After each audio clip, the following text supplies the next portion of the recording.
Nous sommes en 1776 à Philadelphie. Les révolutionnaires s'apprêtent à signer une déclaration qui va séparer un continent d'un empire. Mais de l'autre côté de l'océan, dans une librairie londonienne enfumée, un Écossais discret et distrait publie sa propre révolution. 2 volumes imposants qui façonneront le monde moderne plus que n'importe quelle armée. Ce soir, nous levons le voile sur la véritable histoire d'Adam Smith. Pour beaucoup, il est le saint patron du capitalisme, une caricature brandie par les banquiers de Wall Street et les fervents défenseurs du libre marché. Mais l'homme réel était bien plus complexe, et bien plus intéressant. C'était un professeur timide et bègue qui vécut avec sa mère jusqu'à son décès. C'était un philosophe moral qui abhorrait l'avidité des marchands et se souciait profondément du sort des pauvres. Il est aussi l'auteur d'une expression, la « main invisible », que le monde a complètement mal comprise pendant 2 siècles. Dans l'épisode de ce soir, nous allons lever le voile sur les mythes pour découvrir l'homme qui se cachait derrière cette figure. Nous explorerons son amitié profonde et sulfureuse avec l'athée David Hume et ses aventures parfois embarrassantes dans les salons parisiens. Nous prendrons également le temps d'analyser ses ouvrages, en décortiquant ses théories économiques dans le contexte du monde dans lequel il a réellement vécu. Enfin, nous verrons comment son héritage a été instrumentalisé par des hommes qui ne l'ont jamais vraiment compris, uniquement pour servir leurs propres intérêts. Avant de commencer, n'hésitez pas à aimer et à vous abonner. Cela nous aide vraiment à lutter contre la censure algorithmique. Dites-nous en commentaire quel sujet vous aimeriez que nous abordions ensuite. Installez-vous confortablement et plongeons-nous dans l'atmosphère enfumée et salée des lumières écossaises, à la rencontre du professeur distrait qui a inventé, par hasard, l'économie moderne. Voici la biographie d'Adam Smith, idéale avant de dormir.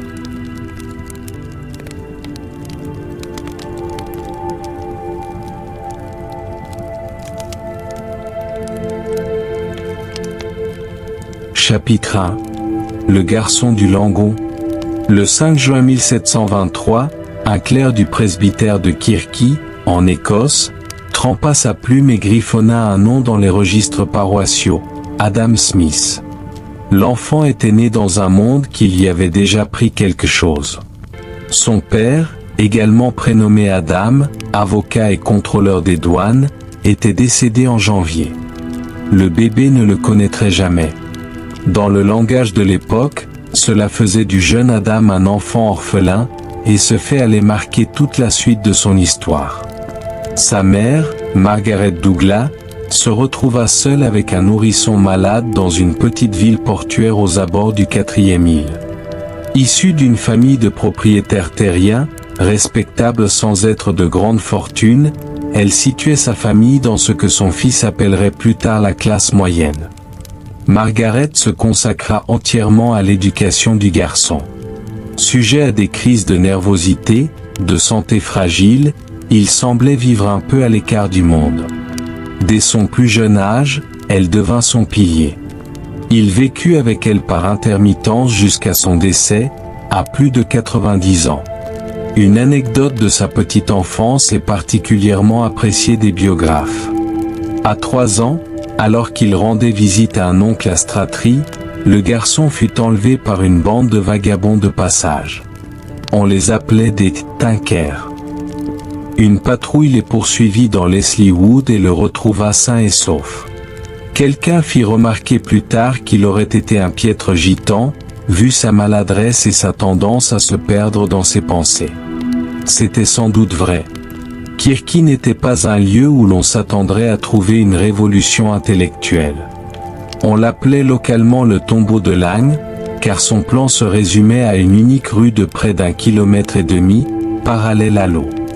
1500 personnes y vivaient, entassées dans cet étroit couloir où toute la vie se déroulait au vu et au su de tous. Les navires entraient et sortaient du port. Le tabac arrivait de Glasgow.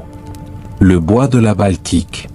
Poissons, lin et clous transitaient par les étals du marché. Pour un garçon curieux et fasciné, C'était une véritable leçon sur le fonctionnement du monde. Le bruit des marteaux a marqué son enfance. Kirky possédait des clouteries, des ateliers où des garçons, même avec une formation minimale, pouvaient fabriquer des milliers de clous en une seule journée. Smith les observait. Il constatait comment, en décomposant une tâche en étapes plus simples, des mains inexpérimentées pouvaient produire à une vitesse étonnante. Des années plus tard, lorsqu'il s'attela à écrire sur la division du travail, il prit l'exemple d'une fabrique d'épingles. L'idée avait germé dans le bruit et la fumée de sa ville natale. Le métier de son père y avait également laissé son empreinte. La maison regorgeait de documents juridiques, de pièces de douane, vestiges bureaucratiques d'un homme qui avait passé sa vie à naviguer dans les méandres des tarifs douaniers et des restrictions commerciales. Pour le jeune forgeron, la tension entre le libre-échange et le contrôle étatique n'était pas une abstraction. Elle était présente dans les dossiers sur son bureau, dans les conversations à table, et dans le monde que son père lui avait laissé. Il a fréquenté l'école Berg locale, l'une des meilleures d'Écosse, où le programme scolaire faisait la part belle au latin et aux classiques. Cicéron, Livy, les stoïciens. La philosophie éducative presbytérienne affirmait que la valeur d'un homme se mesurait à son service public. Cette idée s'est insidieusement imprégnée en lui, au même titre que les conjugaisons. Il a assimilé l'idéal romain de vertu civique sans vraiment s'en rendre compte. Ses camarades de classe ont remarqué quelque chose d'étrange chez lui, il parlait tout seul et souriait à des choses que personne d'autre ne pouvait voir. Il tombait en transe au milieu de la cour de récréation, perdu dans ses pensées, tandis que les autres garçons criaient et couraient. C'étaient là les premiers signes du professeur distrait qu'il deviendrait, cet homme qui, un jour, marchait 25 km en robe de chambre, absorbé par ses réflexions jusqu'à ce que les cloches de l'église le tirent en sursaut. La place du marché était pour lui une école quotidienne. Contrairement à un enfant élevé dans l'aristocratie, Smith a vu les poissonnières marchander, les tisserands de lin fixer les prix, le va-et-vient concret de l'achat et de la vente. Sa philosophie ultérieure ne s'est jamais totalement détachée de ce contexte. Elle est toujours restée enracinée dans le languin, dans le bruit et les négociations des gens qui tentent de gagner leur vie. Le salon de sa mère lui offrait une toute autre éducation. Elle y entretenait les liens sociaux de la famille Douglas, recevait des invités et observait les coutumes de l'hospitalité écossaise. C'est là que le garçon apprit les codes de bienséance, les règles tacites qui régissaient les relations humaines. Il s'agissait d'une morale vécue au quotidien. Cette idée se retrouva finalement dans son premier ouvrage, Théorie des sentiments moraux, où la conscience émerge de l'expérience d'être observé et d'observer dans un monde social. À 14 ans, il avait dépassé les limites de ce que Kirk Cordy pouvait lui offrir. Il fut envoyé à l'Ouest, à l'université de Glasgow, quittant ainsi sa mère pour la première fois. Cette séparation le tourmenterait toujours. Il avait l'accent d'un bourgeois, les manières d'un garçon de province et un esprit qui s'était patiemment forgé à l'ombre des marteaux et des navires du port. L'observateur derrière la vitre s'apprêtait à pénétrer dans un monde plus vaste. Chapitre 2. Oxford, le désert intellectuel. Avant le désert, il y avait le jardin. Smith arriva à l'université de Glasgow en 1737 et dut avoir l'impression de pénétrer dans un tout autre pays. Les lumières écossaises y étaient en plein essor, vibrantes et actuelles. Au cœur de ce mouvement se trouvait Francis Hutcherson, professeur de philosophie morale, un homme que Smith qualifierait plus tard d'inoubliable. Hutcherson initia une initiative radicale, il donnait ses cours en anglais plutôt qu'en latin. Il marchait en parlant, arpentant la pièce, gesticulant, impliquant ses étudiants dans la discussion plutôt que de leur réciter un discours monotone depuis un amphithéâtre. La philosophie, insistait-il, devait être utile. Elle devait toucher à la vie humaine concrète. Les humains eux-mêmes sont, par nature, sociaux, par nature bons. Ces idées étaient dangereuses dans certains milieux, et Smith les assimilait sans réserve. Mais Glasgow ne durerait pas. Smith fut nominé pour la bourse Snell, une bourse d'études au Bal College d'Oxford. Elle était destinée à former de jeunes Écossais au sacerdoce épiscopalien. La somme était conséquente. Le prestige, bien réel. En 1740, Smith fit ses bagages et entreprit le long voyage vers le sud à cheval.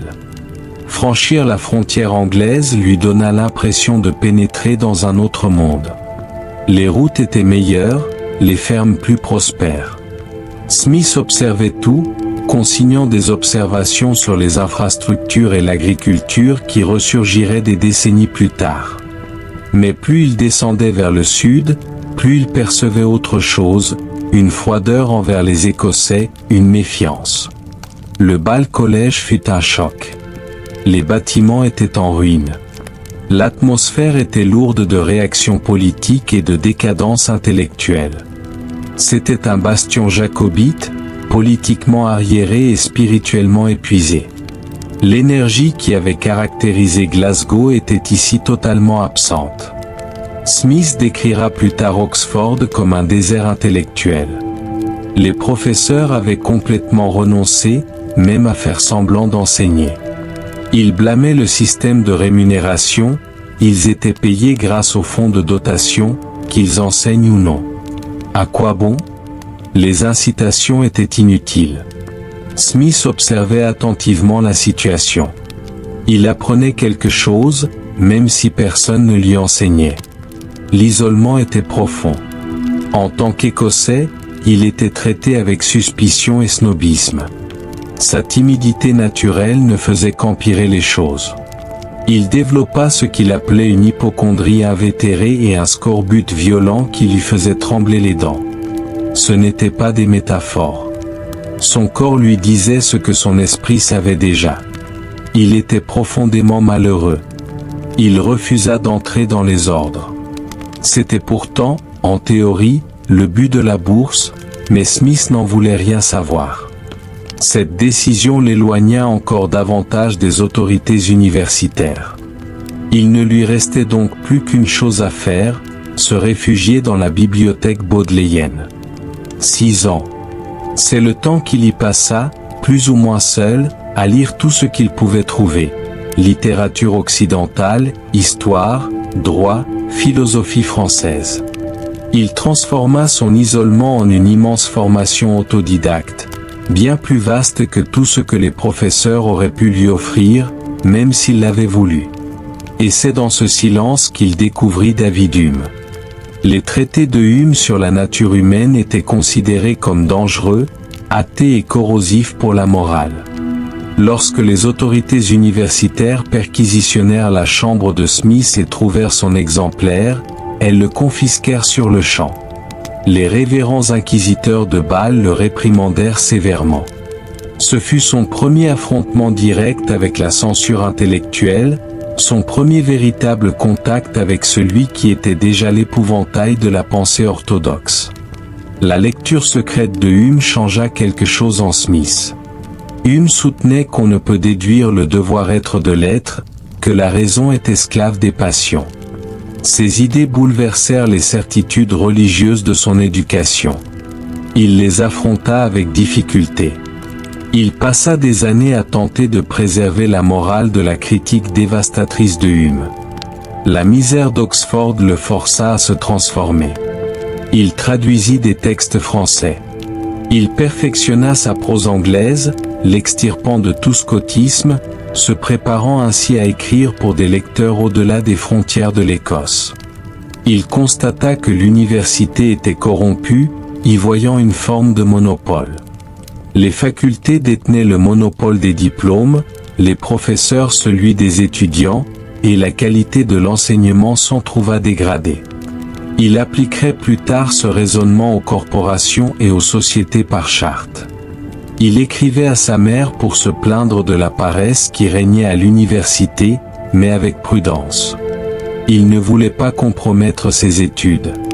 Il apprit à se faire discret au sein d'une institution qu'il méprisait, un pragmatisme qui lui serait fort utile plus tard, lorsqu'il deviendrait fonctionnaire et appliquerait les tarifs douaniers même qu'il avait combattus.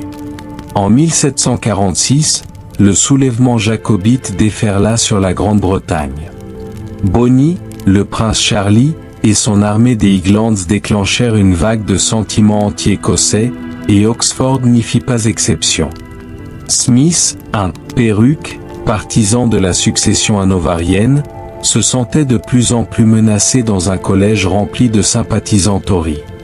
Il partit brusquement en août 1746 et n'y revint jamais.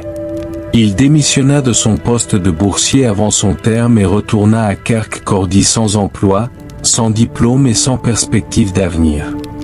Un esprit aiguisé par 6 années de lecture défensive, à contre-courant de son environnement.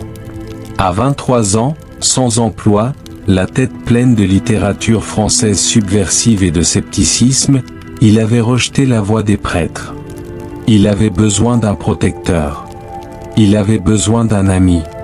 Il trouverait le premier lors d'une série de conférences à Édimbourg. Mais le second, le grand infidèle en personne, l'attendait. Chapitre 3. Le meilleur ami. Smith lisait Hume en secret depuis des années. Vers 1749 ou 1750, il rencontra enfin l'intéressé. Les circonstances exactes nous sont inconnues, mais l'affinité fut immédiate. David Hume était déjà l'intellectuel le plus célèbre d'Écosse. Corpulent, sociable, d'une gaieté légendaire et ouvertement méprisant envers les dogmes religieux. Il avait publié ses traités de la nature humaine une décennie plus tôt, prétendant qu'ils étaient tombés dans l'oubli, nés de l'imprimerie. Ce n'était qu'à moitié vrai. L'ouvrage avait scandalisé les religieux, faisant de Hume une célébrité littéraire autant qu'un paria. Le clergé lui refusa des postes universitaires, craignant que son athéisme ne corrompe la jeunesse. Sur le papier, les deux hommes semblaient incompatibles. Hume avait 12 ans de plus, était cultivé, sûr de lui, le genre de personne capable de captiver un auditoire lors d'un dîner. Smith était l'introverti anxieux qui parlait tout seul lors de longues promenades et se perdait dans ses pensées en pleine conversation. Hume avait le don de susciter la controverse. Smith, lui, avait le don de se perdre dans ses pensées. Et pourtant, quelque chose se produisit. Il partageait ce que les historiens ont appelé un scepticisme critique, un attachement à la liberté commerciale, à l'état de droit et à la recherche scientifique, le tout débarrassé des superstitions religieuses qui avaient dominé le siècle précédent. Ils étaient tous deux des modérés dans la lutte qui les opposait aux extrémistes de l'Église presbytérienne. Tous deux cherchaient la validation intellectuelle à Paris plutôt qu'à Londres. Ils lisaient Montesquieu et Voltaire, rêvant d'une république des lettres transcendant les frontières. Mais il ne s'agissait pas seulement d'idées. Une véritable intimité émotionnelle existait entre eux. Malgré leurs différences d'âge, ils se traitaient d'égaux. Hume devint le pilier de confiance et d'expérience que Smith n'avait jamais eu. Il l'aida à sortir de sa coquille. Il le harcelait sans cesse pour qu'il vienne à Édimbourg, plaisantant sur le caractère barbare de sa solitude. Smith, quant à lui, s'appuyait sur Hume comme principal critique. Il était terrifié à l'idée de publier quoi que ce soit sans que Hume l'ait lu au préalable. Leur relation s'apparentait à un échange intellectuel. Hume était le provocateur qui a remis en cause les systèmes anciens. Smith était l'architecte qui a tenté de les reconstruire sur des bases laïques. Là où Hume soulevait des questions cruciales sur la moralité et la connaissance, Smith cherchait des réponses. Une grande partie de ce qui allait devenir théorie des sentiments moraux est le fruit de la tentative de Smith de résoudre l'énigme posée par Hume. Comment peut-on être bon sans Dieu? Il utilisa pour cela les outils psychologiques de Hume. Hume présenta Smith à la Selected Society, un cercle de débat d'élite à Édimbourg. Là, l'érudit solitaire d'Oxford devint une figure centrale des Lumières écossaises. Il débattait de la nature du luxe, de l'art et de l'histoire avec les plus grands esprits de l'époque. Il avait trouvé ses semblables. Cette amitié comportait des risques. En 1751, lorsque Smith fut nommé à la chaire de logique de l'université de Glasgow, il tenta d'aider Hume à y obtenir également un poste. La tentative échoua lamentablement. Un tollé général s'éleva contre l'hérésie de Hume, et sa nomination fut bloquée. Smith comprit très tôt que fréquenter le grand infidèle coûtait très cher en termes de réputation. Quelques années plus tard, lorsque l'Église d'Écosse menaça Hume d'excommunication, Smith et ses alliés œuvrèrent en coulisses pour le protéger. Ils manœuvrèrent les rouages de l'Église pour éviter un procès public qui aurait nui à la réputation des lettres écossaises. Cette amitié était à la fois protectrice et intellectuelle. Sous l'influence de Hume, Smith commença à envisager la religion différemment, non plus comme une vérité divine à défendre, mais comme un phénomène sociologique, fruit de la peur et de l'émerveillement humain. Ce fut un changement radical qui imprégnerait toute son œuvre ultérieure. La voie vers les ordres, que sa mère avait peut-être espérée, lui était désormais définitivement fermée. La fameuse distraction de Smith devint une source de plaisanteries récurrentes entre eux. Hume se délectait de ces anecdotes. Les récits d'un homme si absorbé par ses pensées que le monde physique cessait tout simplement d'exister. Hume voyait dans ses excentricités la preuve de son génie, preuve d'un esprit si absorbé par la pensée que le monde physique cessait tout simplement d'exister. Il ne se contentait pas d'écrire des livres. Il menait ce que Hume appelait une guerre contre la stupidité et la superstition. Hume essuya le plus gros des attaques publiques, servant de paratonnerre et permettant ainsi au plus prudent Adam Smith de publier ses idées radicales sous le couvert d'une respectabilité académique. C'était un partenariat, même si aucun des deux ne l'aurait qualifié ainsi. Cette amitié a transformé les ambitions de Smith. Il ne se contentait plus d'être un conférencier local donnant des conférences sur la rhétorique. Inspiré par l'exemple et les encouragements de Hume, il commença à rédiger l'ouvrage qui le rendrait célèbre. Il voulait rivaliser avec la renommée de Hume tout en corrigeant sa philosophie. Il voulait expliquer pourquoi des êtres égoïstes comme nous parvenaient à se soucier les uns des autres. Il était à la fois l'infidèle et le professeur, le paratonnerre et l'architecte consciencieux. Mais ils étaient aussi, tout simplement, meilleurs amis. Chapitre 4. Le professeur distrait. En 1751, Adam Smith retourna à l'université de Glasgow. Il occupa d'abord la chaire de logique, puis celle de philosophie morale. Des années plus tard, dans une lettre au recteur de l'université, il qualifierait cette période de sa vie de la plus heureuse et de la plus honorable qu'il ait jamais connue. Glasgow elle-même devint pour lui une sorte de maître. La ville n'avait rien à voir avec Oxford, ce cloaque aristocratique et figé. Ici, le commerce s'écoulait dans les rues comme la météo. Les soi-disant barons du tabac passaient en pavanant leurs manteaux écarlates, leur fortune bâtie sur le tabac de Virginie. Les navires marchands sillonnaient la Clyde, les entrepôts bourdonnaient. Smith pouvait passer de son amphithéâtre à un véritable laboratoire vivant de la richesse naissante, un lieu où l'argent n'était pas une abstraction dissertée en latin, mais quelque chose qu'on pouvait sentir dans l'air marin et entendre dans le brouhaha des docks. Il s'installa dans une maison de professoresse cour, retrouvant sa mère et sa cousine Janet Douglas. La maison fonctionnait avec une efficacité tranquille, ce qui lui convenait parfaitement. Il avait besoin de calme. Lorsqu'il était surmené, il sombrait dans ce qu'il appelait son hyperchondrie, une mélancolie qui l'envahissait comme un brouillard. Le rythme paisible de la maison tenait ses ombres à distance. Ses excentricités, entre-temps, étaient devenues une légende locale. On remarquait sa démarche, un étrange balancement qu'un contemporain décrivit comme vermiculaire, semblable à celui d'un ver. Il parlait tout seul ouvertement dans la rue, indifférent au regard des passants, ses lèvres bougeant tandis qu'il se concentrait sur un problème intérieur. Il souriait à des compagnons invisibles.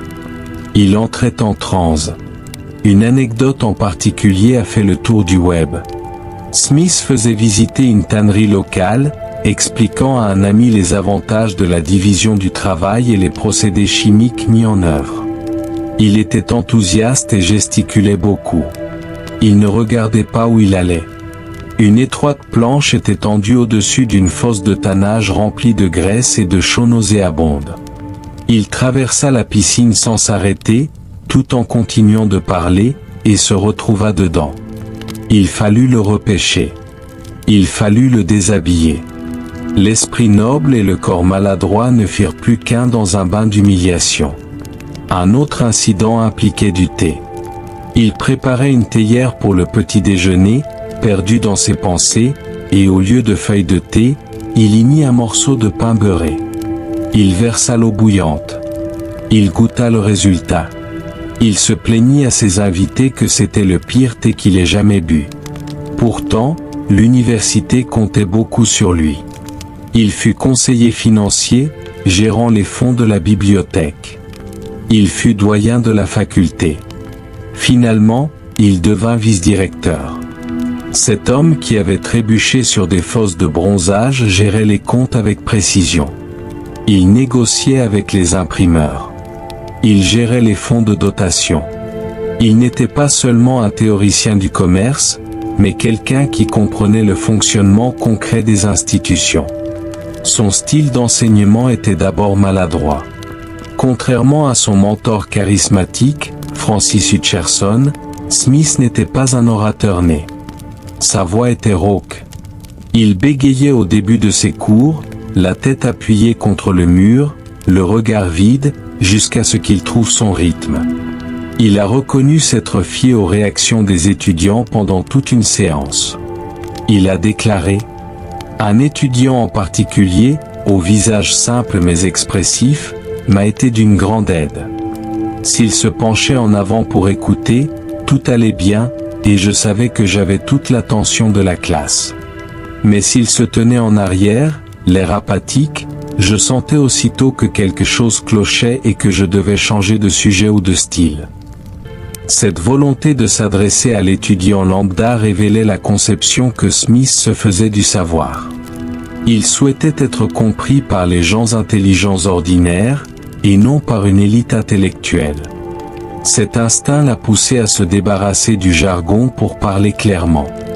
Cela lui serait très utile lorsque ses livres toucheraient un public plus large. Ses conférences étaient révolutionnaires. Il divisait la philosophie morale en 4 parties. La théologie naturelle, l'éthique, qui allait devenir théorie des sentiments moraux, la justice, retraçant l'histoire du droit et du gouvernement, et l'opportunisme, qui contenait les germes de la prospérité des nations. Pendant plus de 13 ans, il a rédigé l'œuvre de sa vie dans un amphithéâtre. Des étudiants venus de Russie et de Suisse, entre autres, emportaient ses notes sur le continent. Le style smithien est devenu une sorte de marque de fabrique avant même qu'il n'ait publié quoi que ce soit d'important. De jeunes gens imitaient ses manières, sa prononciation si particulière de certains mots. Il n'était pas un reclus. En 1752, il contribua à fonder la Société littéraire où il débattait avec des personnalités telles que Joseph Black, découvreur de la chaleur latente, et James Watt, futur perfectionneur de la machine à vapeur. Ceci plaça Smith au cœur du bouillonnement intellectuel qui alimenta la révolution industrielle. Il rejoignit également l'Anderson Club, un cercle d'amis qui se réunissait chaque semaine dans une taverne pour déguster du claret et du bouillon de poulet. Là, le professeur distrait côtoyait marchands et scientifiques, s'imprégnant des connaissances pratiques du commerce qu'Oxford lui avait refusé. Durant ces années, ses liens avec David Hume se renforcèrent. Ils coordonnèrent leur carrière malgré la distance qui séparait Glasgow et Édimbourg. Hume l'encouragea à publier. Smith hésita, paralysé par le perfectionnisme et la crainte du regard public. Dans ses cours sur la justice, il commença à formuler une idée radicale. Le rôle du gouvernement n'était pas d'imposer la morale religieuse, mais de protéger la propriété et de faire respecter les contrats. Il expliquait à ses étudiants que, pour qu'un État passe de la barbarie la plus abjecte à la plus grande opulence, il suffisait de la paix, d'une fiscalité modérée et d'une administration de la justice acceptable. Les germes de cette idée furent semés des décennies avant la richesse des nations. Dès 1759, la pression pour publier était devenue irrésistible. Sa réputation était immense, mais sa bibliographie était vide. Il décida de reprendre la partie éthique de ses conférences, de la peaufiner et d'envoyer le manuscrit à Londres. Il s'apprêtait à entrer sur la scène internationale, non pas comme économiste, mais comme philosophe moral. Et il était terrifié par ce que le monde pourrait dire. Chapitre 5. La théorie des sentiments moraux. En avril 1759, un mince ouvrage parut dans les librairies londoniennes au prix de 6 shillings. Son auteur était un professeur de Glasgow âgé de 35 ans, et il était terrifié. Adam Smith avait passé des années à préparer ce livre. Il avait exposé ses idées à des étudiants qui l'admiraient. Mais maintenant que l'ouvrage était exposé en vitrine, à la disposition d'inconnus qui pouvaient l'acheter et le juger, l'angoisse était presque insoutenable. Le livre posait une question qui hantait les philosophes depuis des générations. Si les êtres humains sont fondamentalement égoïstes, comme le suggère le bon sens et une observation attentive, comment diable parvenons-nous à être bons? Comment une créature faite pour se préserver peut-elle apprendre à se soucier d'autrui? La réponse de Smith était élégante. Il l'appelait sympathie, mais il y avait une autre signification à ses yeux. Cela va bien au-delà de la simple pitié. Il faisait référence à ce besoin fondamental que nous avons tous de ressentir ce que les autres ressentent, de nous accorder à leur fréquence émotionnelle, comme les instruments d'un orchestre qui jouent la même note. Nous voyons un ami recevoir une mauvaise nouvelle et notre estomac se serre. Nous voyons un enfant tomber et nous nous sentons mal avant même qu'il ne pleure. Ce mimétisme n'est pas un choix. Il se produit, que nous le voulions ou non. Mais Smith alla plus loin. Il introduisit la figure du spectateur impartial. Cette idée allait devenir le cœur de son ouvrage. Le spectateur impartial est un juge imaginaire que nous portons en nous, un étranger qui observe chacun de nos actes et les évalue avec objectivité, sans préjugés ni excuses. Lorsque nous envisageons de commettre un acte honteux, cette voix intérieure nous fait hésiter. Même lorsque nous agissons bien sans que personne ne le remarque, cette même voix approuve. Pour Smith, la moralité n'était pas la voix de Dieu tonnant d'en haut, mais la voix intériorisée de la société murmurant au fond de nous. Un passage du livre reste saisissant encore aujourd'hui. Smith nous invite à imaginer apprendre que l'empire chinois tout entier a été détruit par un tremblement de terre. Des millions de morts, des villes rasées, des familles anéanties. Comment réagirait un Européen digne de ce nom? Il se livrerait à quelques réflexions mélancoliques sur la fragilité de la vie, écrit Smith. Il soupirerait peut-être à cette nouvelle, puis, une fois cette belle philosophie achevée, il reprendrait ses occupations ou ses loisirs avec la même aisance que si de rien n'était. Il dormirait paisiblement cette nuit-là. Imaginons maintenant un autre scénario. Supposons que ce même homme apprenne qu'il va perdre son petit doigt de main. Il ne dormirait pas de la nuit. La perte de ce simple doigt le tourmenterait plus que la mort de 100 millions d'inconnus qu'il ne rencontrerait jamais. C'est une vérité psychologique brutale. Smith ne condamnait pas l'humanité. Il la décrivait. Nous nous soucions davantage de nos propres intérêts que des catastrophes lointaines. Et prétendre le contraire est une erreur. Mais voici le point crucial, malgré cet égoïsme, nous ne nous comportons pas comme des monstres. Le regard extérieur nous rappelle que, pour le reste du monde, nous ne sommes qu'une personne parmi des milliards, pas plus importante que les autres. Cette prise de conscience nous permet de contenir notre égoïsme. Le livre fit l'effet d'une petite explosion dans les cercles littéraires londoniens. Mais la réaction la plus mémorable vint de David Hume, qui ne put s'empêcher de tourmenter son ami anxieux. Il envoya à Smith une lettre qui commençait sur un ton faussement somnolent. « Je vais vous annoncer la triste nouvelle », écrivait Hume. Il énuméra ensuite les critiques qui avaient rejeté le livre, prolongea le suspense au maximum, et ne révéla la vérité qu'à la toute fin. La foule des intellectuels, rapporta Hume, ne tarit déjà pas d'éloges à son sujet. 3 évêques s'étaient rendus chez le libraire uniquement pour poser des questions sur l'auteur mystérieux.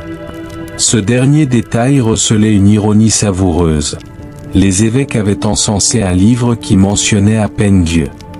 Smith avait expliqué la morale par la psychologie, et non par la théologie. L'establishment religieux l'apprécia malgré tout, sans sembler en percevoir la subversion. Edmund Burke fit une critique dithyrambique du livre, le qualifiant de l'une des plus belles constructions de la théorie morale. Il devint à la mode dans les salons londoniens. Smith connut soudain une célébrité qu'il n'aurait jamais osé imaginer. Mais la célébrité est étrange. Dans le livre même qui l'a rendu célèbre, Smith avait mis en garde contre ces dangers. Il y décrivait l'ambition comme une forme d'illusion, une soif insatiable d'admiration qui nous maintient dans un mouvement perpétuel, à la poursuite de richesses et d'un statut social incapable d'apporter le bonheur escompté. Il racontait l'histoire d'un fils de pauvre, maudit par le ciel d'ambition, qui passe sa vie entière à courir après des babioles et des louanges, pour finalement découvrir, à un âge avancé, qu'il a troqué le véritable contentement contre une illusion. Parmi les nombreux admirateurs du livre figurait Charles Townshend, homme politique brillant et imprévisible, dont les lois fiscales controversées allaient plus tard contribuer au déclenchement de la Révolution américaine. Il lut la description que Smith faisait de cet homme d'une vertu parfaite et décida de confier l'éducation de son beau-fils, le jeune duc de Buccleuch, à ce philosophe. L'offre était pour le moins inattendue, 300 livres sterling par an, garantie à vie, et la possibilité de voyager en Europe. C'était bien plus d'argent que Smith n'aurait jamais pu gagner en enseignant. L'illusion de l'ambition contre laquelle Smith l'avait mis en garde dans ses écrits frappait désormais à sa porte. En 1764, il fit ses valises et démissionna de son poste de professeur à Glasgow, qu'il chérissait tant. Il s'apprêtait à traverser la Manche, en quête d'aventures intellectuelles. Ce qui l'attendait, c'était un ennui si profond qu'il le contraignit à écrire un nouveau livre pour survivre. Chapitre 6. Le Grand Tour et l'ennui en France. C'était en janvier 1764 que Smith se présenta pour la dernière fois devant ses étudiants. Il avait démissionné de son poste de professeur à Glasgow et se posait désormais la question délicate de l'argent.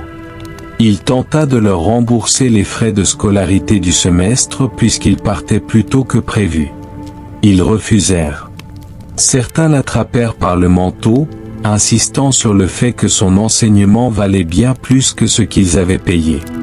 La scène était étrange, ce professeur bègue, empêché physiquement de rendre quelques shillings.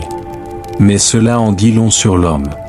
Son nouvel employeur était le duc de Blois, un noble de 18 ans qui avait besoin d'être formé.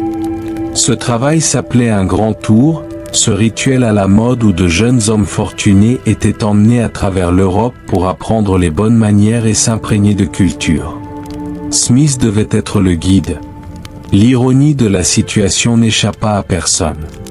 Voilà un universitaire distrait, qui marmonnait dans son coin et s'égarait dans les fosses de bronzage, chargé d'enseigner les bonnes manières à l'aristocratie.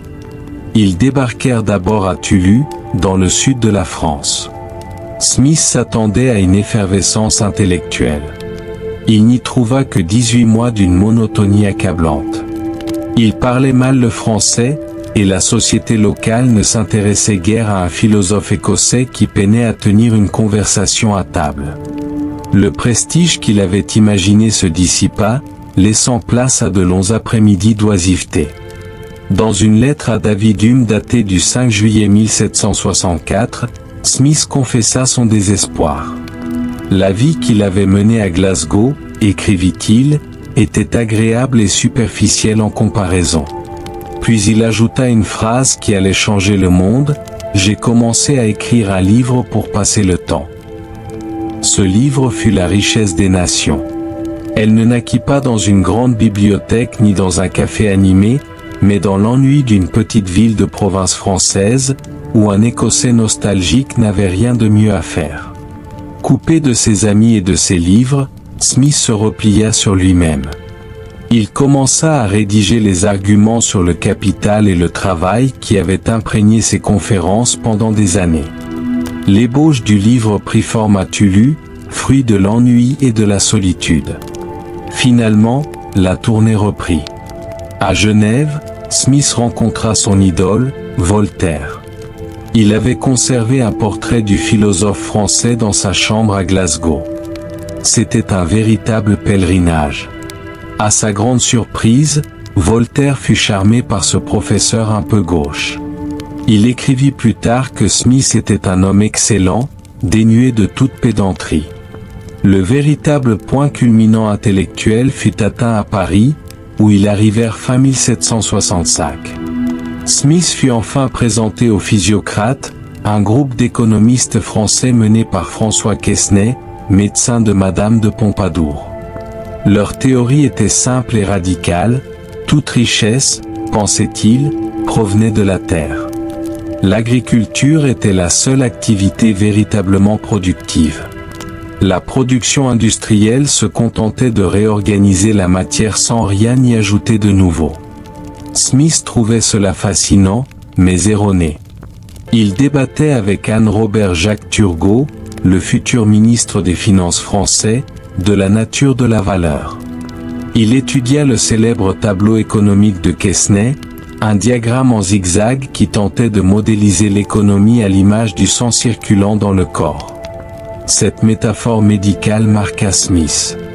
Les économies avaient besoin de circulation, non de contrôle. Dans les salons parisiens, Smith était une figure quelque peu curieuse.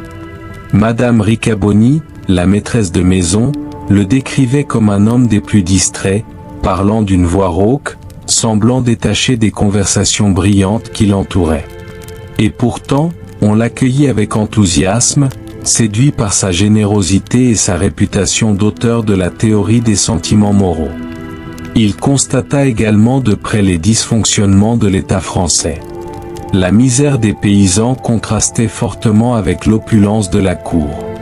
Les restrictions sur le commerce des céréales affamaient le peuple tandis que les nobles festoyaient. C'était un exemple flagrant de la façon dont une mauvaise politique pouvait ruiner une nation. Smith prit des notes. Puis survint la tragédie. En octobre 1766, le jeune frère du duc, Hugh, qui les avait rejoints à Paris, tomba gravement malade d'une forte fièvre. Malgré les efforts des médecins français, Smith assista impuissant à la mort du garçon. Ce décès bouleversa le groupe. Le rôle de Smith évolua de précepteur à conseiller en deuil, tandis que le duc, anéanti, se préparait à rentrer chez lui avec le corps de son frère. Ils traversèrent la Manche. Le grand tour, qui avait débuté sous les promesses d'un monde d'éveil, s'acheva par un cercueil. Pourtant, ce voyage avait radicalement transformé la vie de Smith. Sa pension était désormais assurée à vie. Il n'aurait plus jamais besoin de travailler. Ses carnets regorgeaient de théories des physiocrates et d'observations sur le fonctionnement de l'État français. Il revint à Londres non pas en professeur de province, mais en homme qui avait débattu avec Turgot et dîné avec Voltaire. Ses amis s'attendaient à ce qu'il reste dans la capitale et profite de sa nouvelle notoriété. Il fit tout le contraire. Smith se retira vers le nord, dépassant Édimbourg, jusqu'à Kirkcaldy, dans la maison de sa mère, dans le Langon où il avait grandi en observant les fabricants de clous et les tisserands de lin. Il confia à Hume qu'il avait besoin de se concentrer seul. Il pensait achever le livre en quelques mois. Il se trompait lourdement. Chapitre 7. La longue gestation.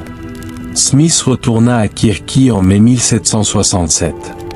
Il avait 44 ans, chargé de coffres remplis de livres et de notes rapportées de France, et sa situation financière était assurée pour le reste de ses jours grâce à la pension que lui versait le duc de Balou.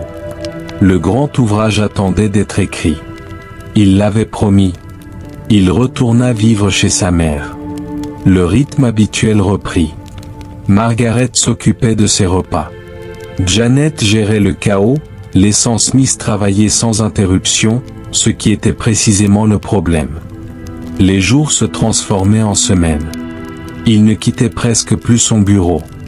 Ses amis d'Édimbourg s'inquiétaient. Il écrivit à Hume en juin, décrivant son quotidien avec une sorte d'optimisme défensif. Il se consacrait à l'étude. Ses loisirs se résumaient à de longues promenades solitaires au bord de la mer. Il confiait devenir chaque jour un peu plus écossais. Le philosophe cosmopolite qui avait charmé les salons parisiens se repliait sur lui-même. Hume était horrifié. Il se trouvait alors à Londres, en tant que sous-secrétaire d'État, plongé dans le tumulte et l'effervescence de la capitale. Il exhorta Smith à venir au moins à Édimbourg. Kirky, l'avertit-il, était un lieu profane. La solitude pouvait certes être propice à l'écriture, mais elle était néfaste pour l'esprit. Smith fit la sourde oreille. Il se plongea dans un programme de lecture exténuant, données coloniales, prix des céréales, histoire économique de Rome.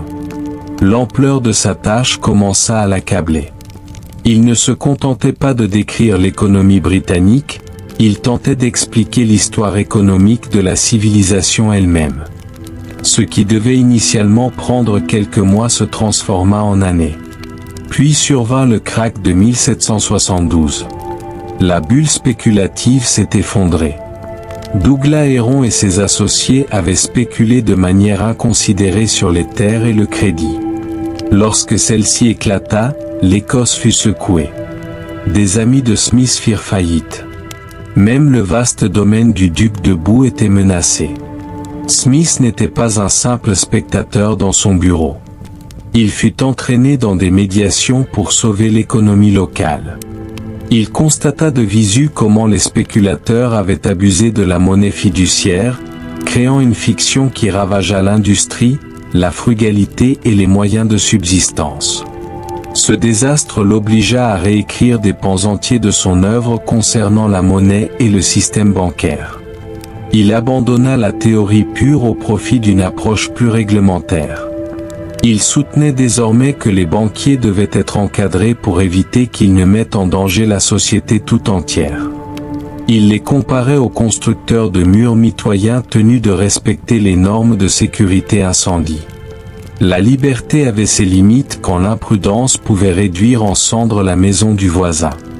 Sa santé commença à décliner sous le poids de la pression. Tremblements, abattements, hypocondrie. En 1773, rongé par la peur de mourir avant d'avoir terminé son œuvre, il nomma Hume son directeur littéraire. Si le pire devait arriver, Hume devait brûler tous les documents inachevés. La même année, Smith se sentit enfin prêt à quitter Kirk Cordy. Il se rendit à Londres avec un manuscrit qu'il croyait achevé. Mais, une fois sur place, de nouvelles informations l'assaillirent. La crise américaine s'accélérait. Il reporta à nouveau la publication. S'ensuivirent 3 années de réécriture frénétique. Il fut élu membre de la Royal Society. Il intégra le cercle littéraire et dîna avec Joshua Reynolds, Samuel Johnson et Édouard Gibbon. Pourtant, même en si bonne compagnie, il demeurait le professeur distrait. Il restait silencieux pendant les dîners, marmonnant, l'esprit absorbé par les arguments de son livre.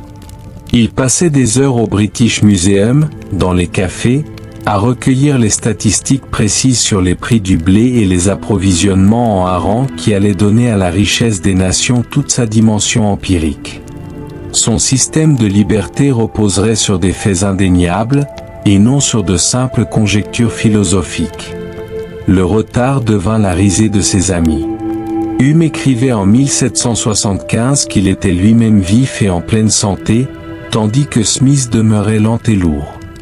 Le livre verrait-il jamais le jour? Le contexte politique avait profondément évolué. Ce qui avait commencé comme un ouvrage sur la prévention d'une crise devint un livre sur la manière d'y survivre. Smith prit conscience que la Compagnie des Indes orientales était un monstre. Il réécrivit des passages pour la dénoncer comme une compagnie souveraine qui alliait la pire négligence d'un commerçant à la pire tyrannie d'un despote. Une dimension politique incisive apparut dans le manuscrit, absente de la version de Kirky. Le déclenchement de la guerre en Amérique, en 1775, constitua le dernier obstacle. Smith décida qu'il ne pouvait publier un ouvrage sur l'Empire sans aborder le conflit. Il rédigea une proposition audacieuse, soit accorder aux Américains une représentation au sein d'un parlement impérial en échange d'impôts, soit les laisser partir. La Grande-Bretagne, argumentait-il, devait se réveiller de son rêve impérial illusoire. Le manuscrit fut remis à l'imprimeur William Strone début 1776. 12 années s'étaient écoulées depuis que l'idée avait germé à Tulu. Smith était épuisé. Sa santé était fragile. Il attendait le verdict, ignorant que son triomphe s'accompagnerait de sa plus grande défaite. Le 9 mars 1776, 2 imposants volumes d'un quart de livre parurent dans les librairies londoniennes. Enquête sur la nature et les causes de la richesse des nations. Le prix était de près de 2 livres sterling. Un ouvrage de luxe, destiné en réalité aux législateurs et aux hommes d'État plutôt qu'au grand public. Smith était encore à Londres lorsqu'il apprit que la première édition était épuisée en 6 mois. Édouard Gibbon le loua comme le traité le plus profond jamais écrit. Les clubs le couvrirent d'éloges. Le livre fut un succès. Mais la toute première réaction qui comptait vraiment vint d'Écosse. Le 1er avril, David Hume prit la plume, gros coup de tonnerre. « Cher Monsieur Smith, je suis ravi de votre performance. » Ces superlatifs latins étaient la façon dont Hume célébrait le succès de son ami. Il avait manifestement lu le livre immédiatement et avec attention. « Elle est profonde, solide et perspicace, » écrivait Hume, « et elle est si riche en faits curieux qu'elle finira par capter l'attention du public. » Il reprochait toutefois gentiment à Smith la densité de l'ensemble, faisant remarquer que la lecture exigeait une telle concentration qu'il doutait de sa popularité immédiate. La lettre contenait également des nouvelles plus sombres. « Ma santé est très mauvaise », confia Hume, décrivant une hémorragie et un état de dépérissement qui le rongeait lentement, probablement un cancer du côlon. Les rôles des 2 amis commencèrent à s'inverser d'une manière qu'aucun d'eux n'aurait pu prévoir. Chapitre 8. L'argument central. Alors, qu'a réellement écrit Smith dans ces 2 volumes imposants? La réponse pourrait vous surprendre. La richesse des nations était, selon les propres termes de Smith, une attaque virulente contre l'ensemble du système commercial britannique. Il voulait abolir les monopoles, les tarifs douaniers et les restrictions des corporations qui enrichissaient les riches tout en opprimant les pauvres. C'était un travail de démolition. Le livre s'ouvre sur une image banale, un clin d'œil aux enfants qu'il observait à Kirkordy, une fabrique d'épingles. Smith décrit comment 10 hommes se répartissent les 18 opérations distinctes de la fabrication d'épingles. L'un étire le fil, un autre le redresse, un troisième le coupe, et ainsi de suite. Ensemble, ces 10 hommes peuvent fabriquer 48 000 épingles en une seule journée. Un homme travaillant seul, réalisant chaque étape lui-même, pourrait à peine en fabriquer une seule. C'est là que Smith situe la source de la richesse, la productivité et l'organisation du travail. Mais pourquoi les humains divisent-ils le travail?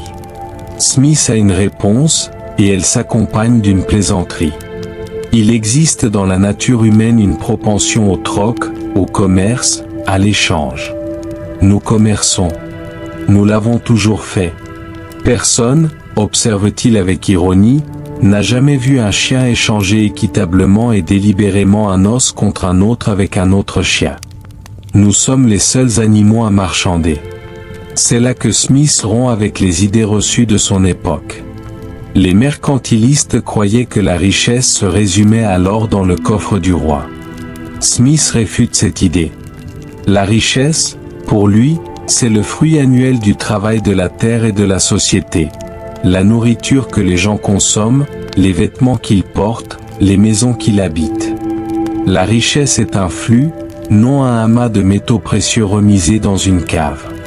Quant à la fameuse expression que l'on associe à Smith, la « main invisible », elle n'apparaît qu'une seule fois dans les 900 pages de l'ouvrage. Une seule fois. Elle est reléguée dans un chapitre consacré au commerce extérieur, où Smith explique pourquoi les marchands préfèrent investir leurs capitaux localement plutôt qu'à l'étranger. En recherchant leur propre sécurité, ils sont incités, par une force invisible, à promouvoir l'industrie nationale. Il ne s'agissait en aucun cas d'une loi universelle des marchés, mais d'une observation sur la psychologie humaine et la préférence pour le familier. Smith ne se faisait aucune illusion sur les marchands, il se méfiait profondément d'eux.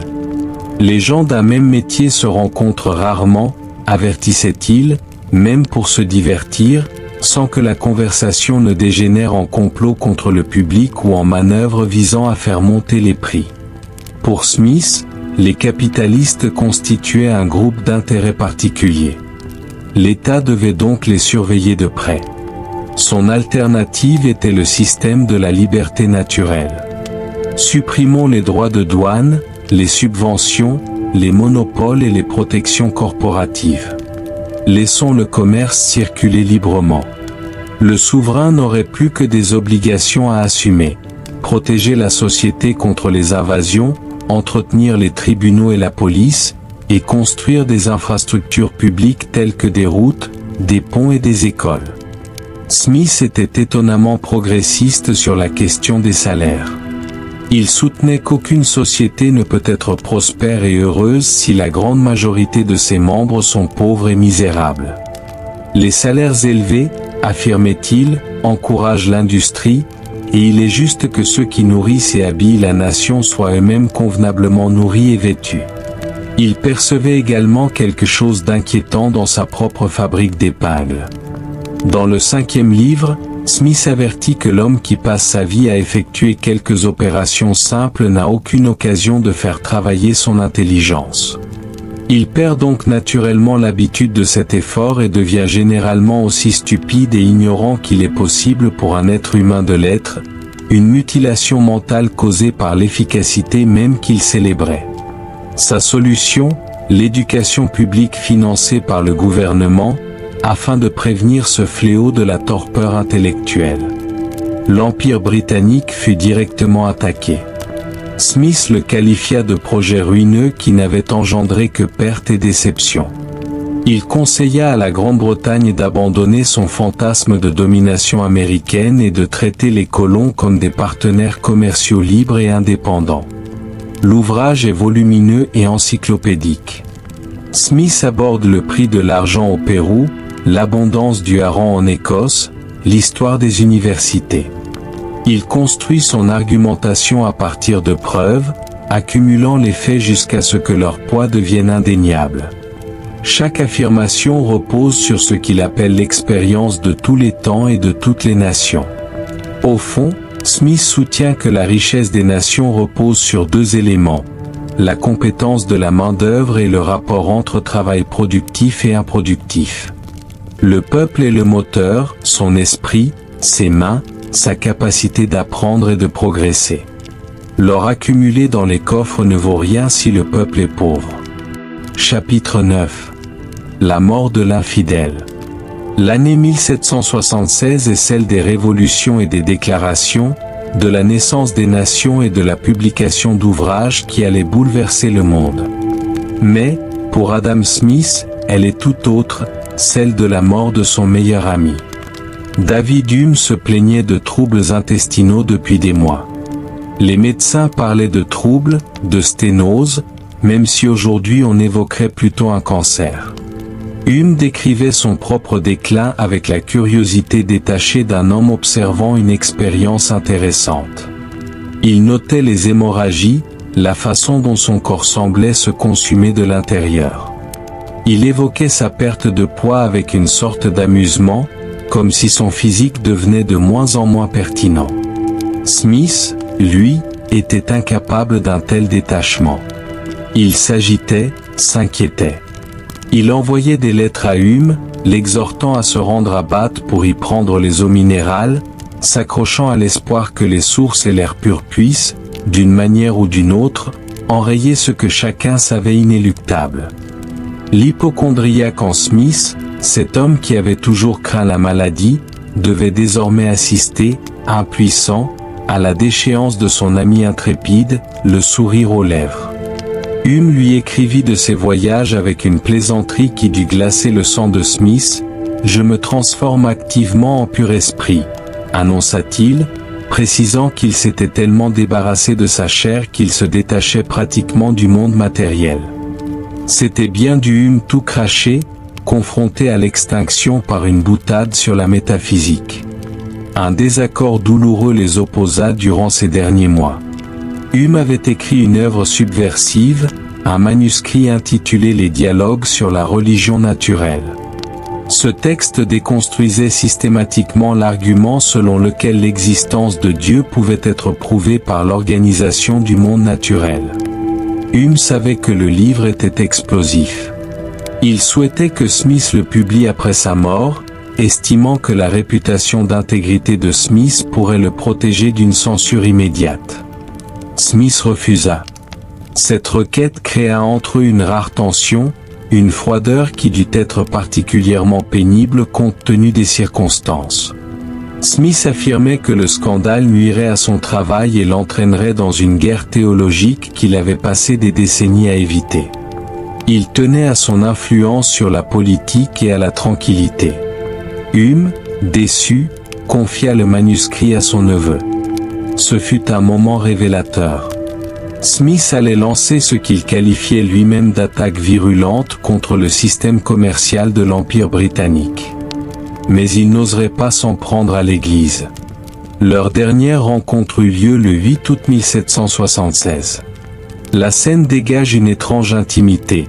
Deux hommes âgés, dans une pièce sombre d'Édimbourg, discutant de la fin de la conscience sans aucune connotation religieuse pour adoucir la conversation. Hume lisait les dialogues des morts de Lucien et s'amusait à imaginer les excuses qu'il pourrait présenter à Chant, le lutin qui fait traverser les âmes à la rivière. Il raconta à Smith ses négociations imaginaires. « Ma chère Sharon, disait-il, je corrige mes ouvrages en vue d'un nouvel ajout. Accorde-moi un peu de temps pour voir comment le public accueillera les modifications. » Et Sharon répondait que de telles excuses ne cesseraient jamais. « Montez à bord, s'il vous plaît. » Hume tenta une autre approche dans son œuvre fantastique. « Un peu de patience, mon cher Chant. Je m'efforce d'ouvrir les yeux du public. » La réponse du passeur fut brutale, d'une finalité bureaucratique implacable. S'il attendait cela, il devrait attendre l'appel des Grecs, c'est-à-dire jamais. Smith consigna cette conversation avec une sorte d'admiration. Voilà la vie philosophique à l'état pur. Face à la terreur de l'extinction, Hume plaisantait sur la vanité littéraire tandis que son corps le lâchait. Il mourut le 25 août. L'establishment religieux observait, impuissant. Le dogme du XVIIIe siècle affirmait que les athées devaient mourir dans d'atroces souffrances ou en proie à la folie, leurs derniers instants prouvant ainsi la nécessité de la foi. Lorsque le médecin de Hume, le chimiste Joseph Black, confirma qu'il était décédé dans un calme parfait, exempt de toute souffrance spirituelle, Smith prit une décision. Il révélerait au monde ce dont il avait été témoin. Il écrivit ce qui devint la lettre à Strahan, adressée à leur éditeur commun, mais destinée à être publiée. Il décrivit la gaieté de Hume, ses plaisanteries avec Chant, son courage, puis il écrivit une phrase qui allait lui causer plus de problèmes que toute autre chose dans sa carrière. « Je l'ai toujours considéré, de son vivant comme après sa mort, comme se rapprochant le plus, autant que la nature humaine le permet peut-être, de l'idéal d'un homme parfaitement sage et vertueux. Le mot « parfaitement », appliqué à un infidèle déclaré, fit l'effet d'une grenade. La réaction fut immédiate. Des pamphlets parurent. Des sermons le dénoncèrent. George Horne, président du Magdalen College d'Oxford, publia une lettre ouverte sarcastique demandant comment un athée pouvait être vertueux. Pour l'establishment religieux, une morale sans Dieu était une contradiction dans les termes. Pour Smith, la morale était humaine et sociale. La bienveillance envers ses amis comptait. L'honnêteté intellectuelle comptait. Croire en une divinité particulière n'avait aucune importance. Smith confia plus tard à un ami que ce bref éloge funèbre lui avait valu 10 fois plus d'insultes que la violente attaque qu'il avait lancée contre l'ensemble du système commercial britannique. En 1776, remettre en question les fondements financiers d'un empire était plus sûr que de suggérer qu'un sceptique pouvait mourir dignement. Ainsi, Smith, au sommet de sa gloire, se retrouva complètement seul. Son partenaire intellectuel, qui l'avait stimulé, taquiné et aimé, avait disparu. La correspondance qu'il avait soutenue pendant des décennies s'était tue. Il avait 53 ans. Il avait écrit les 2 plus grands ouvrages de son époque. Ses années les plus productives étaient désormais derrière lui. Chapitre 10. Le bureaucrate. En 1778, un événement plutôt inattendu se produisit. L'homme qui avait passé des années à dénoncer les tarifs douaniers et les restrictions commerciales accepta un poste chargé de les faire appliquer.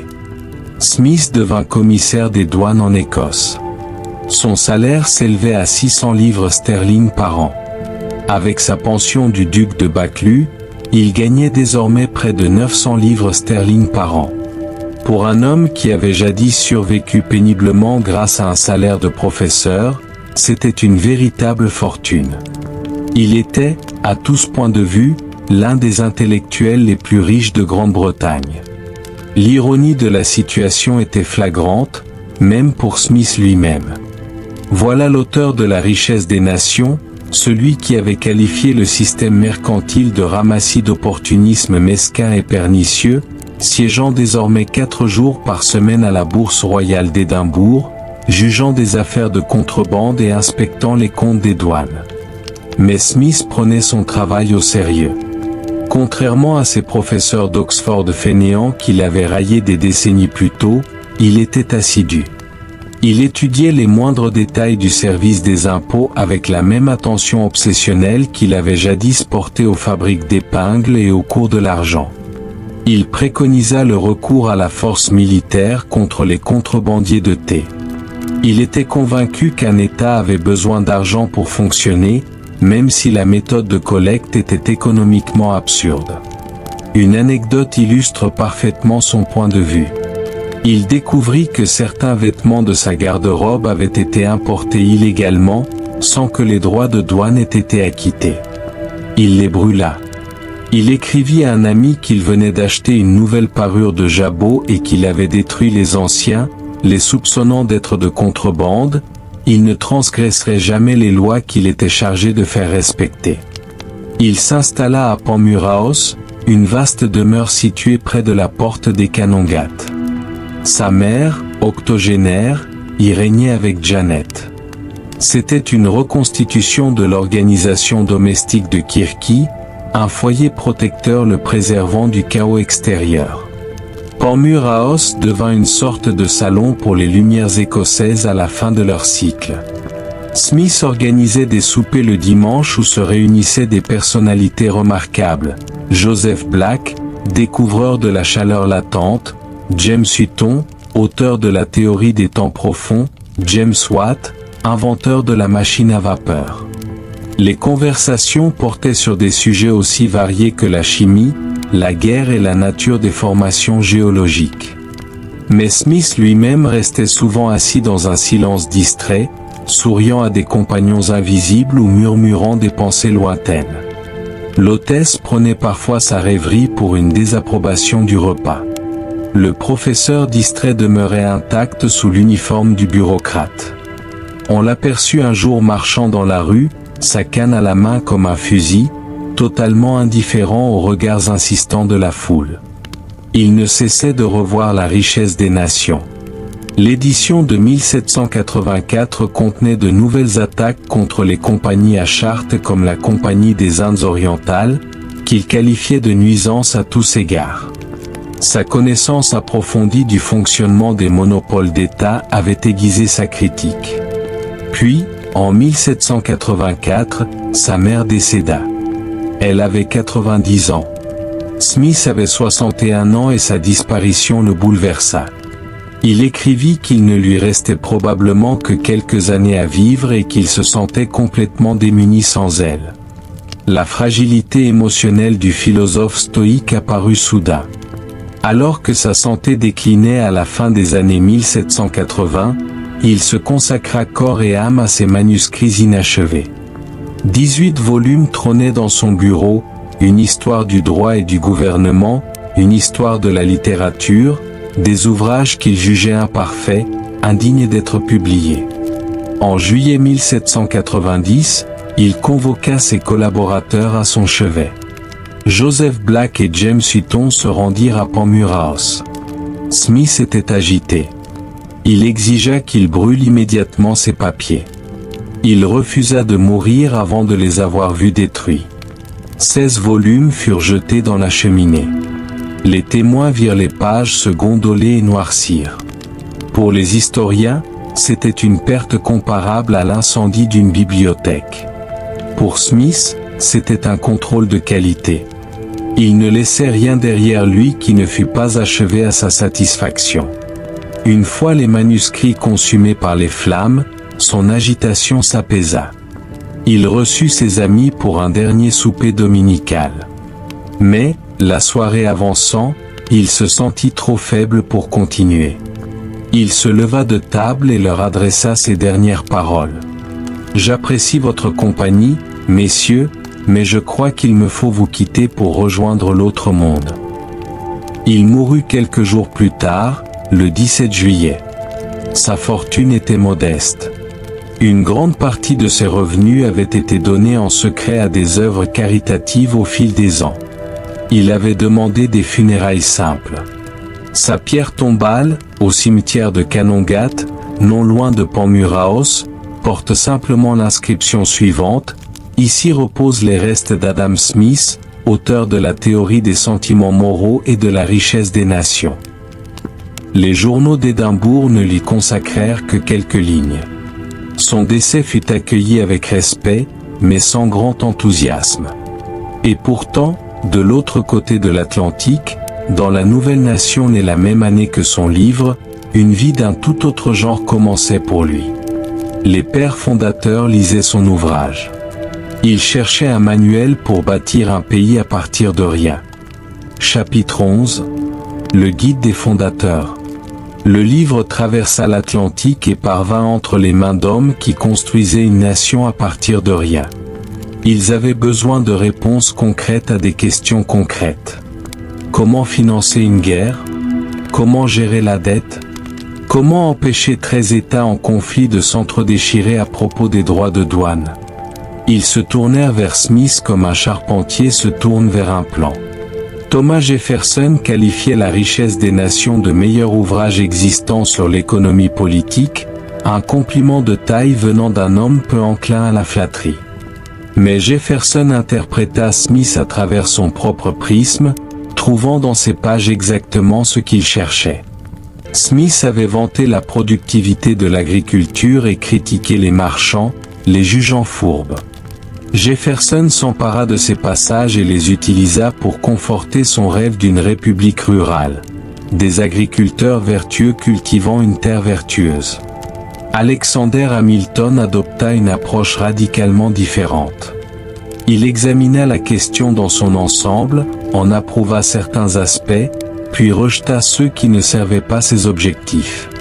Son rapport sur la banque s'appuyait largement sur l'analyse du crédit et de la monnaie réalisée par Smith. Les données étaient utiles, la théorie du libre-échange, en revanche, posait problème.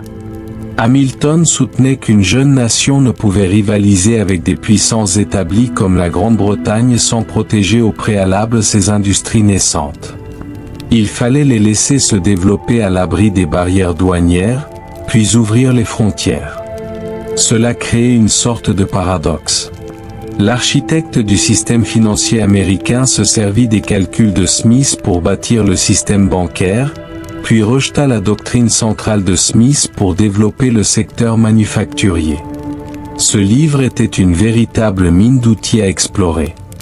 Vous avez pris ce dont vous aviez besoin et laissé le reste. James Madison a découvert ses propres trésors enfouis dans ces pages. Smith avait soutenu que la présence de nombreuses petites sectes religieuses était préférable à une église dominante pour la paix sociale. La concurrence garantissait l'honnêteté de tous. Madison a repris cette logique et l'a appliquée à la politique dans le Fédéraliste numéro 10. Il faut que l'ambition contrebalance l'ambition. Le remède aux factions ? Davantage de factions.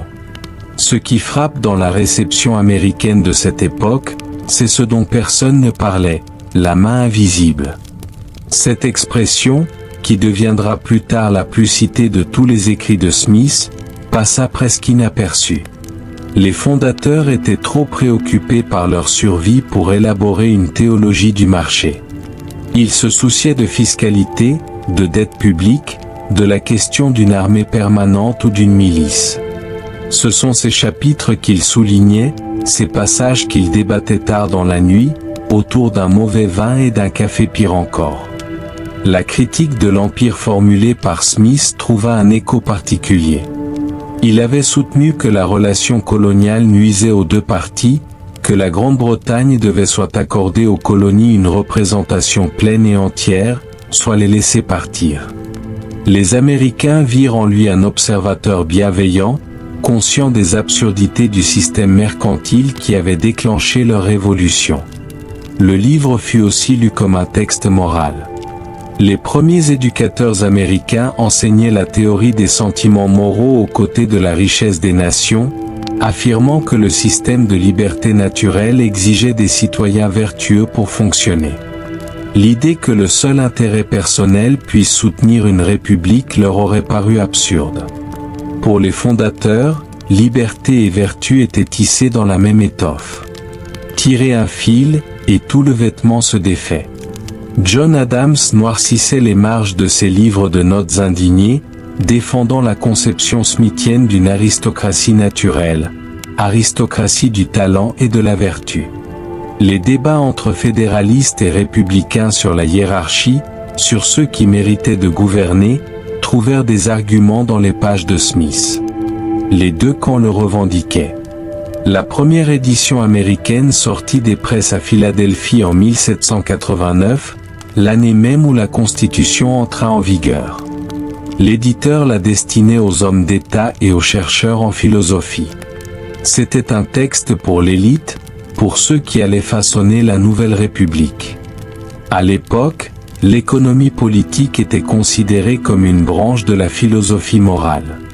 On lisait Smith pour apprendre à rendre la nation forte et sûre. Ses avertissements sur les travailleurs abrutis par un labeur répétitif, sur les dangers d'inégalités extrêmes, étaient bien connus de ses premiers lecteurs. Ils voyaient dans l'éducation l'antidote. Ils le comprenaient comme un critique des maîtres de l'humanité, ceux qui veulent tout pour eux-mêmes et rien pour les autres. Il n'y avait, pour eux, aucune contradiction entre sympathie et intérêt personnel, entre son premier livre et son second. Une république libre avait besoin à la fois du spectateur impartial pour réguler les mœurs et du marché pour réguler les prix. Les deux fonctionnaient ensemble. Au tournant du XIXe siècle, Smith était solidement installé dans le cursus américain. Il était le Newton des sciences morales, une autorité neutre dont les données et les arguments pouvaient être mobilisés aussi bien par les Jeffersoniens attaquant les banques que par les Hamiltoniens les défendant. Mais la neutralité ne dure jamais. À mesure que le siècle avançait et que la révolution industrielle prenait de l'ampleur, quelque chose changea. Une nouvelle génération cessa de lire les livres et se mit à lire les slogans. Chapitre 12. L'instrumentalisation. Il se produit quelque chose d'étrange avec Adam Smith au XIXe siècle. Il cesse d'être une personne. Il devient un monument, une de ces statues de bronze sur lesquelles se posent les pigeons et que les politiciens désignent du doigt lorsqu'ils veulent remporter un débat. Le philosophe hésitant qui tombait dans des fosses à tanin et parcourait 15 miles en robe de chambre et ciselée, poli, remplacé par une figure plus dure, plus utile. La transformation commence avec la question des tarifs douaniers. Avant que l'esclavage ne déchire le pays, c'était le sujet qui divisait le plus violemment les Américains, et la richesse des nations fut entraînée au cœur du conflit. Les politiciens cessèrent de lire Smith comme un guide pour bâtir une république. Ils le lurent comme une arme, extrayant du texte des citations qu'il lançait à travers le Congrès. Le Sud exportateur de coton s'empara des arguments en faveur du libre-échange avec une ferveur quasi religieuse. Il fit de Smith le prophète de son ordre agraire, le champion des planteurs contre les industriels avides du Nord. Thomas Cooper, intellectuel radical à la tête du South Carolina College, devint le grand prêtre de ce Smith méridional. Il enseignait la richesse des nations comme une bible politique, affirmant que les lois du libre-échange étaient aussi immuables que celles de la physique. Cette lecture exigeait un oubli délibéré. Smith avait qualifié l'esclavage d'inefficace économiquement et de moralement répugnant. Les défenseurs sudistes de leur institution particulière ignoraient ces passages, accomplissant une gymnastique intellectuelle qui séparait la liberté économique du maître de la liberté réelle de l'esclave. Le Nord se trouva dans une position inconfortable. Il respectait l'autorité de Smith, mais rejetait ses conclusions sur le commerce. Henry Clay et les partisans du système américain soutenaient que ces théories, si élégantes en abstraction, ne s'appliquaient pas aux dures réalités d'une nation en développement ayant besoin de protection contre la concurrence britannique. Friedrich List, économiste allemand installé en Pennsylvanie, alla plus loin. Il accusa Smith d'être un rêveur dont les idées condamneraient l'Amérique à demeurer une colonie agricole de la Grande-Bretagne. La lutte pour s'approprier Adam Smith devint une guerre par procuration sur l'avenir de l'Union. Les deux camps prétendaient être les véritables héritiers des Lumières. Le Sud revendiquait sa liberté. Le Nord revendiquait sa vision du développement national. La guerre civile des livres précéda la véritable guerre civile. Au milieu du siècle, la théorie des sentiments moraux avait largement disparu des programmes américains. Le spectateur impartial, ce juge intérieur du bien et du mal, fut remplacé par l'homo economicus, calculateur rationnel de profit et de perte. La sympathie, que Smith plaçait au cœur de l'expérience humaine, fut jugée sans pertinence face à la science dure de la richesse. Le centenaire de la richesse des nations en 1876 consacra cette réduction. De grands dîners furent organisés à New York et à Londres. Les orateurs célébrèrent Smith comme le libérateur de l'âge du capital, ignorant ses profondes suspicions envers la classe marchande qui portait désormais des toasts en son honneur. Le Smith qui l'honorait ressemblait davantage à un banquier victorien qu'à un philosophe des Lumières. L'âge doré adopta une version de Smith qui justifiait d'immenses inégalités. William Graham Sumner, darwiniste social, fusionna l'économie smithienne avec la biologie de Darwin, produisant une vision glaciale où la liberté signifiait simplement le droit de concurrencer et d'échouer. L'inquiétude de Smith face à la mutilation mentale du travailleur fut oubliée, remplacée par le mépris envers ceux qui ne survivaient pas à la lutte du marché. Le mot « laisser-faire », que Smith n'utilisa jamais dans La richesse des nations, fut pourtant tatoué à jamais sur son héritage à cette époque. Il devint un mot de passe servant à rejeter les lois sur le travail des enfants, les réglementations de sécurité et la syndicalisation. Le fantôme du professeur de Kirkcaldy fut invoqué pour défendre des pratiques qu'il aurait probablement trouvées aberrantes. Un courant contraire subsista. Des leaders ouvriers tentèrent parfois de récupérer Smith, rappelant sa défense des hauts salaires et son constat que les maîtres sont toujours et partout dans une sorte de coalition tacite pour ne pas augmenter les salaires du travail. Il soutenait que le véritable Smith aurait été sur les piquets de grève, mais leurs voix furent étouffées. À la fin du siècle, Smith avait été vidé de sa substance. Il n'était plus qu'un buste sur une étagère de bibliothèque, un nom invoqué pour clore un débat plutôt que pour l'ouvrir. L'homme sensible qui pleurait en lisant de la poésie et vivait avec sa mère avait été effacé par l'apôtre de la cupidité. Et la transformation n'était pas achevée. Chapitre 13. Le Smith de Chicago. À l'aube du XXe siècle, dans une ville froide et venteuse, un groupe d'économistes brillants allait le réinventer une fois de plus. Université de Chicago. Milieu du XXe siècle. Un ensemble de bâtiments de pierre grise sur la rive sud, où le vent du lac Michigan traverse les manteaux de laine et où le département d'économie bourdonne d'ambition intellectuelle. Dans des salles de séminaire imprégnées d'odeurs de craie et de café froid, une contre-révolution prend forme. George Stigler et Milton Friedman, deux économistes à l'esprit acéré et au coude tout aussi affûté, ont décidé de mener la guerre contre le consensus keynésien qui domine la politique économique occidentale depuis la Grande Dépression. Et ils ont besoin d'un général. Mort de préférence. Respectable. Un nom qui pèse. Ils choisissent Adam Smith. Ou plutôt, ils décident de construire leur propre Adam Smith. Stigler, prix Nobel au style ironique, publie un essai proclamant qu'Adam Smith est vivant et se porte bien à Chicago. Affirmation audacieuse, presque humoristique. Mais c'est aussi une annexion intellectuelle, une prise de possession d'une figure disparue depuis près de 2 siècles.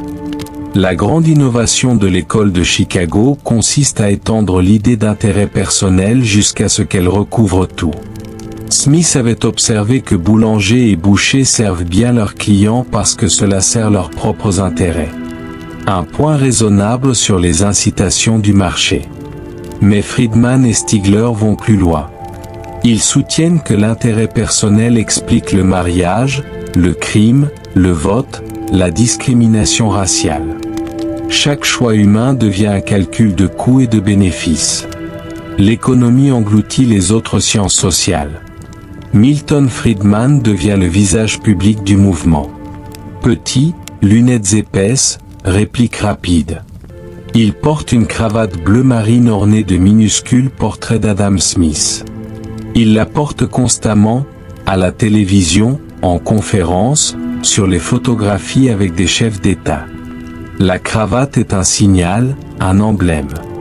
Le visage de Smith, réduit à quelques centimètres de soie tissée, devient le logo de la cause du libre marché.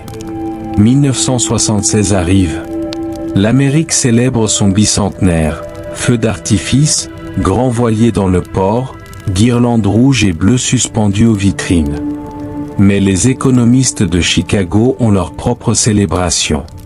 La richesse des nations fête aussi ses 200 ans, et ils saisissent l'occasion pour affirmer que le livre de Smith est la déclaration d'indépendance économique, jumelle de celle de Jefferson sur le plan politique.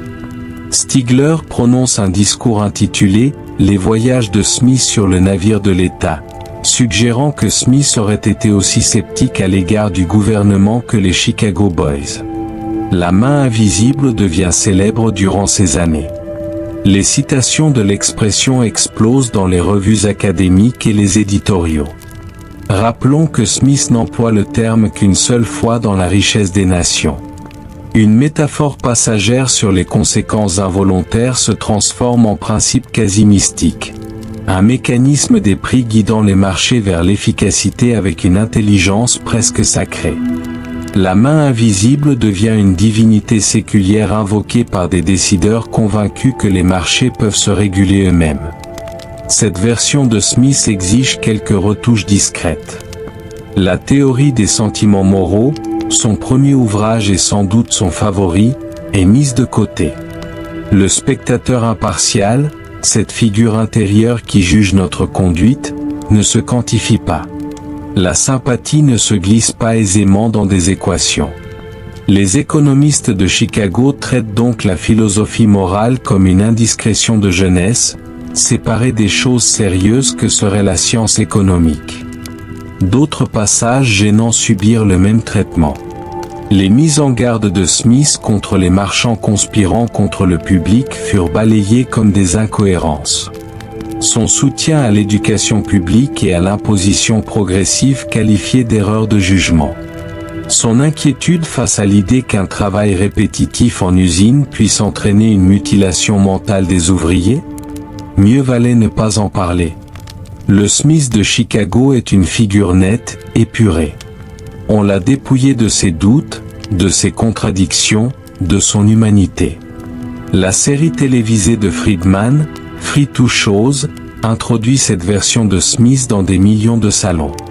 Dans un épisode, Friedman se tient devant la tombe de Smith à Édimbourg, pierre grise et brune écossaise en arrière-plan, et explique que la main invisible est ce qui sépare les sociétés libres des sociétés totalitaires. Smith est enrôlé dans la guerre froide, transformé en arme contre la planification centrale soviétique. Les conséquences politiques apparaissent dans les années 1980. Ronald Reagan aux États-Unis, Margaret Thatcher en Grande-Bretagne, tous deux adoptent l'interprétation chicagoane de Smith comme livre de chevet. Baisse d'impôts, dérégulation, recul de l'État-providence, tout est justifié par référence à l'Écossais qui aurait prouvé que les marchés fonctionnent et que les gouvernements échouent.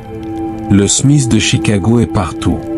Il est cité dans les discours, invoqué dans les conseils d'administration, imprimé sur des timbres commémoratifs. Des chercheurs protestent parfois. Ils rappellent que Smith se méfiait des marchands, s'inquiétait des inégalités, croyait en la cultivation de la vertu. Mais ces voix restent faibles, couvertes par le rugissement des marchés haussiers. Le Smith de Chicago est trop utile pour être corrigé. Il est une icône, une marque, un motif de cravate. Puis vient 2008. Le système financier, dérégulé sur l'hypothèse que les marchés s'autodisciplineraient, s'effondre. Les banques font faillite. Les gouvernements s'efforcent d'éviter une seconde grande dépression. Alan Greenspan, qui avait dirigé la Réserve fédérale selon des principes proches de Chicago, admet qu'il y avait une faille dans sa vision du monde.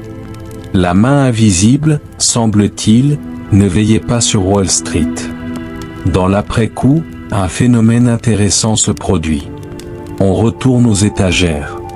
On souffle la poussière sur la théorie des sentiments moraux, celui que Friedman ne portait pas sur sa cravate. On relie la sympathie, le spectateur impartial, le danger d'admirer les riches simplement parce qu'ils sont riches. On découvre un autre Smith, celui qui aurait pu prédire que la cupidité sans frein finirait mal. Chapitre 14. Conclusion. Les deux Smiths. Il y a une pierre tombale usée dans le cimetière de Canongate, à Édimbourg. Elle repose aux côtés des tombes d'amis, humble lieu de repos pour un homme qui aurait, dit-on, inventé le monde moderne. Les pèlerins s'y rendent depuis toujours, mais la nature du pèlerinage a changé ces dernières années. Ils arrivent avec d'autres questions. Pendant plus d'un siècle, des universitaires allemands se sont débattus avec ce qu'ils appelaient le problème Adam Smith, la prétendue contradiction entre l'altruisme de la théorie des sentiments moraux et l'égoïsme de la richesse des nations. Certains pensaient que Smith avait changé d'avis en cours de route. D'autres qu'il était simplement confus, auteur de deux livres incompatibles. Il n'y a pas de contradiction. Smith comprenait que les êtres humains sont des créatures amphibies. Nous sommes mus par l'intérêt personnel sur le marché et par la sympathie dans nos foyers et nos communautés. Une société fonctionnelle exige ces deux forces. La main invisible pour générer la richesse, le spectateur impartial pour cultiver la justice. l'une sans l'autre engendre quelque chose de monstrueux. Le garçon de Kirkcaldy qui observait les fabricants de clous à leur forge avant de rentrer chez sa mère le savait intuitivement. Une vie humaine ne se réduit pas à une équation. Sa célèbre distraction, ses transes, ses murmures, ses marches de 15 miles en robe de chambre, étaient peut-être les symptômes d'un esprit cherchant à maintenir en équilibre deux forces massives et contradictoires. Il tentait toujours d'embrasser l'ensemble du tableau. Considérer ce qu'il défendait réellement. L'or dans le trésor du roi ne signifiait rien pour lui. Et puis il y avait Hume. Cette grande amitié avec l'infidèle constitue le cœur émotionnel de toute cette histoire. Elle prouve que la philosophie de Smith n'a jamais été une abstraction flottant dans l'éther. Elle était enracinée dans la connexion humaine, dans des conversations nocturnes, des lettres taquines et un deuil partagé. Le lien entre ces deux hommes démontrait que l'honnêteté intellectuelle et les valeurs communes créent des attaches plus fortes que le dogme religieux ou les motifs de profit. Les craintes de Smith résonnent étrangement aujourd'hui. Il avertissait que si la division du travail était poussée trop loin sans éducation pour la contrebalancer, le résultat serait une population souffrant de ce qu'il appelait une mutilation mentale. Des travailleurs réduits à répéter un seul geste jusqu'à voir leur capacité de réflexion se flétrir. C'était écrit en 1776. Cela se lit différemment à l'ère du travail à la tâche, de l'automatisation et des écrans qui ne s'éteignent jamais. Dans la théorie des sentiments moraux, il écrivait que l'homme désire naturellement non seulement être aimé, mais être aimable. Il voulait dire que nous voulons mériter les louanges que nous recevons. Voilà l'antidote à la culture du « la cupidité est une bonne chose » que les générations suivantes lui attribuèrent à tort. Le vrai bonheur, croyait Smith, vient de la conscience d'être véritablement digne, de savoir dans son cœur que l'on a mérité sa place. La main invisible, si souvent invoquée, doit être replacée à sa juste place. Comme nous l'avons vu, elle n'apparaît qu'une seule fois dans la richesse des nations. Une seule. Elle n'a jamais été un dieu. C'était un motif, une tendance, opérant uniquement dans un cadre de justice, d'état de droit et d'équité. Sans la philosophie morale qui la sous-tend, le système économique devient une jungle. Smith le savait. Il l'a répété à maintes reprises. Les 18 volumes qu'il ordonna de brûler à Pan-Muraos contenaient probablement ses dernières réflexions sur le droit, l'art, l'histoire.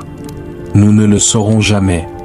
Il nous reste des fragments de son génie, ce qui explique peut-être pourquoi tant de versions différentes de lui ont été projetées dans les espaces vides qu'il a laissés derrière lui. Chacun trouve l'Adam Smith qu'il cherche. Peut-être est-il temps de cesser de l'utiliser et de commencer à l'écouter. Il n'a jamais été une arme pour la droite ou pour la gauche. Il était un guide sceptique, curieux, profondément humain, nous invitant à regarder le monde tel qu'il est désordonné, imparfait, mu par des passions que nous comprenons à peine puis, l'ayant vu clairement, à tenter de le rendre un peu plus supportable pour tous. L'homme dans la poitrine, comme il l'appelait la conscience, le juge ultime nous met au défi d'être ce spectateur pour notre propre époque. Regardez notre économie et posez la question qu'il aurait posée. Est-elle efficace? Oui. Mais est-elle juste? Son épitaphe au cimetière de Canongat mentionne les deux ouvrages, la théorie des sentiments moraux et la richesse des nations. La pierre elle-même exige que nous les lisions ensemble. Ce n'est qu'alors que nous rencontrons le véritable Adam Smith, l'homme qui croyait qu'aucune société ne peut véritablement être florissante et heureuse si la plus grande partie de ses membres est pauvre et misérable.